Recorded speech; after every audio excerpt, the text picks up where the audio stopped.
Saturday morning, 1 a.m., and hundreds of sweaty 20-somethings are bellowing out the lyrics to "Thank You for the Music." It's the last song of the night, and the attendees of the ABBA After Midnight Club night know every single word. A genuine appreciation of the sateen-clad Swedes is no longer an embarrassing thing to admit. For the past 15 years, ABBA fans have been crawling out of the woodwork, while musicians, including Brian Eno, Noel Gallagher and Jarvis Cocker, have declared their admiration for Annie Fried-Lyngstad, Benny Andersson, Bjorn Ulvaeus and Agneta Fältskog. In 1974, ABBA beamed onto 500 million television screens across Europe. The band had released Ring Ring the previous year, but Waterloo, the title track from their second album, proved to be their breakthrough, topping the charts in the UK and 9 other countries to shift nearly 6 million copies. The song also contained their pop fingerprint, cantering, rhythmic melodies, with cleverly layered vocals that sound more than the sum of their parts. Hidden beneath the stomping spectacle of it all lay Ulvaeus' lyrics, which sounded euphoric but, upon closer inspection, were wrought from melancholy. My, I tried to hold you back but you were stronger, oh yeah, and now it seems my only chance is giving up the fight. Waterloo was a huge hit. But, inspired by the Beatles, Andersson and Ulvaeus were determined to make every new song sound different from the last. A year later, the band released SOS, considered by Ulvaeus to be ABBA's first really exceptional song. A slew of perfect pop standards followed: Mamma Mia, Fernando, Dancing Queen, Money, Money, Money, Knowing Me, Knowing You. While ABBA's chart success was undeniable, their appeal remained a mystery to music critics. For the main part of the group's lifespan, the critics despised us, Ulvaeus told The Guardian in 2002. In 1976, Village Voice critic Robert Christgau warned, pervasive airplay might transform what is now a nagging annoyance into an oral totem. 3 years later, he was no more convinced. We have met the enemy and they are them. Musicians, however, thought differently. They always knew how good the songs were, explains Joe Bennett, a professor in pop music studies at Boston's Berklee College of Music. In the 70s, no one would admit that they liked ABBA, Brian Eno said in 2010. The snobbery of the time wouldn't allow it. I really fell for them. The 1976 hit Dancing Queen, in particular, has been a source of envy and inspiration for artists ever since. Elvis Costello called it "manna from heaven," and leaned on it heavily for 1979 hit Oliver's Army. Blondie's Chris Stein referenced it for their 1979 single Dreaming.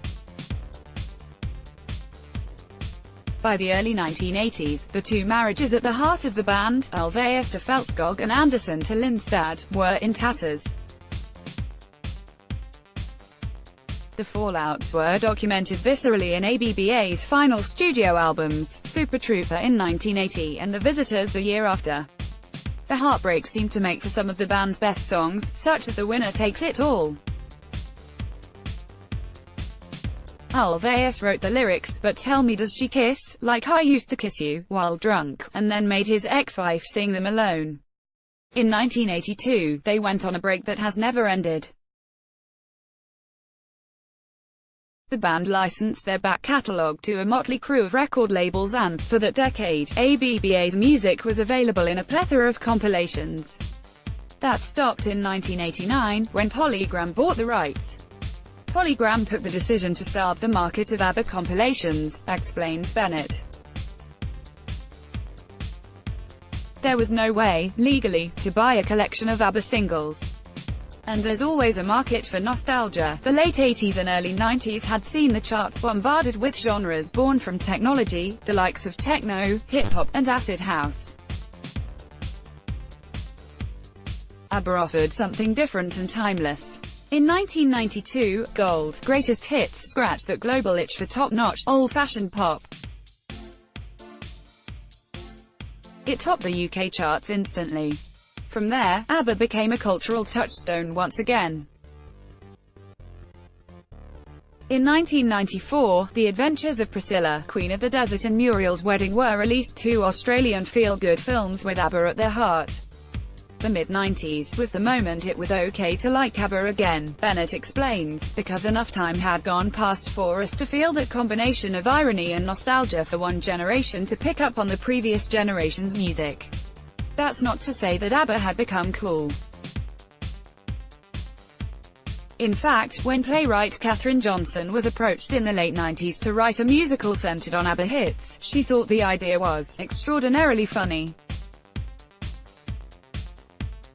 Over the course of the next decade, Mamma Mia! Became one of the longest-running musicals around the globe, spawning a film adaptation that grossed £450 million ($880 million) worldwide. The sequel, Here We Go Again, is due in New Zealand cinemas on July 19.